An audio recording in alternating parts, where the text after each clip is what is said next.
It's now time for us to do business. My name is Kweku Timi. We're getting you some updates from our world of business, and we're starting with petroleum in the country. Now, just over the weekend, we got some latest updates. Now, all your marketing companies have begun reviewing their prices downwards.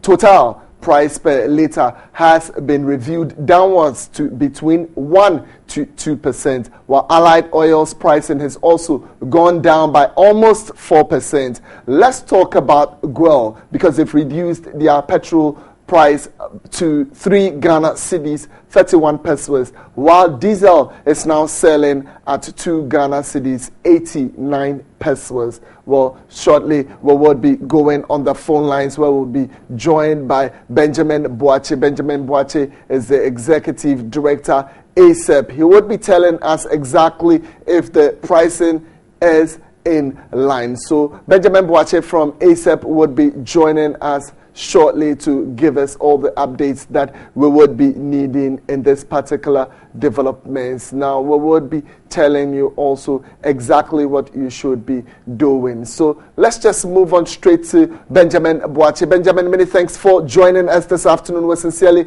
grateful for your time. Let me first of all find out from you. Now, you've seen the prices. Guel coming out with its price. Total also coming out. You are the ones who stay behind and review and share with us as think tanks. Can you tell us if the pricing that you've seen or heard so far are really in line with what you were expecting?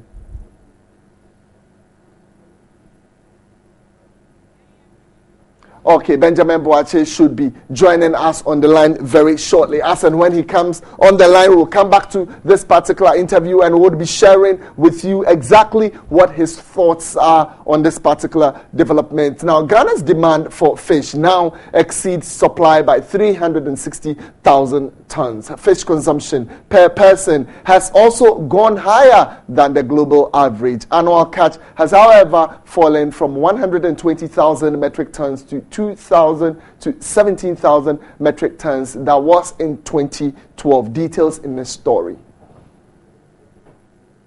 Because of its high nutrition and relatively low cost.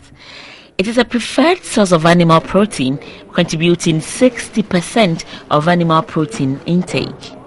Fish contains oil, especially omega-3 oil, which is very important for the heart.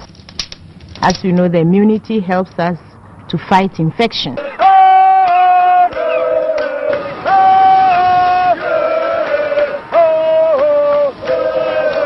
The sector, contributing 4.5% of GDP, directly employs 375,000 people, of which 150,000 are women involved in processing and marketing. The livelihood of 2.2 million Ghanaians depend on fisheries. Ghana's small pelagic fishery, commonly known as herrings or amane, is on the edge of collapse. The resources are exploited by all segments of the fishing fleet. Its annual catch has declined over the last decade, while the number of artisanal fishing canoes has risen to more than 13,000 in 2014. A combination of factors has resulted in the current crisis in the sector. Weak governance, overcapacity, and open access fishery that allows overfishing from an increasing number of boats contribute to the crisis.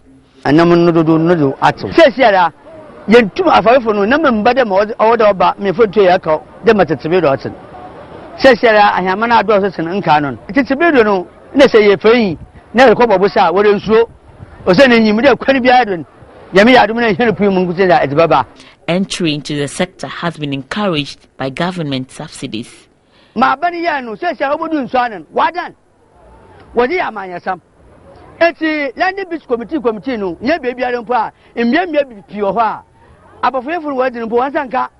Other nations have confronted similar challenges and were able to rebuild their fisheries into healthy and vibrant resources, which now provides more jobs and food as well as profits than they did before. It is not only the fisherfolks who have to come on board. We need all the general public, everybody's attention.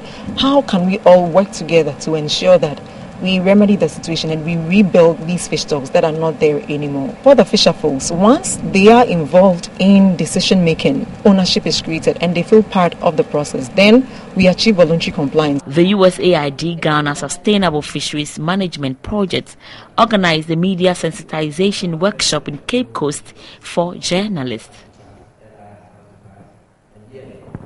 Interesting developments with the fish industry. Other stories: over 60 cassava farmers and gari processors in the Volta region have embarked on a skills development training tour in the eastern region. The initiative is to enable the beneficiaries the opportunity to learn at first-hand practices in other parts of the country to enhance their production.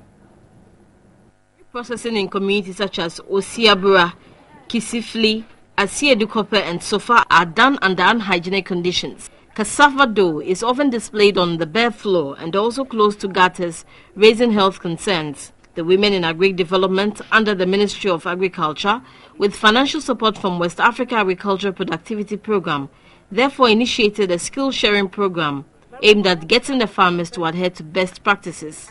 The farmers were drawn from Adaklu and Ho West District. They visited some gari processing centers in Ekrepim North, owned by Roots and Tuber Improvement and Marketing Program. They were exposed to best practices that use affluent mechanical processes, mechanical graters, stainless steel pans and stoves in gari processing. Isaac Ansa is the focal person for West Africa Agriculture Productivity Program and the director at the Council for Scientific and Industrial Research Institute. We are here also to interact with the marketers, the women who market the gari, and then so that they can also learn from them and then go back to their community, learn how to package their processed gari, and then how to label them, display them for good market.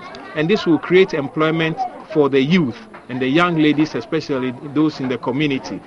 The Volta Regional Officer, Women in Agri Development, Agnes Nyamalo Fiapui, was worried. But we think there are good practices that will help produce the best product, either in the form of cassava dough or gari, whatever. The 50 beneficiaries, as well as 12 technical officers, expressed delight. So that's all we have for you in business this afternoon. Later tonight, we're joining you with more business updates on Business Focus, and then we'll get some more on News 360. Your channel is right being here. My name is Kwekutime.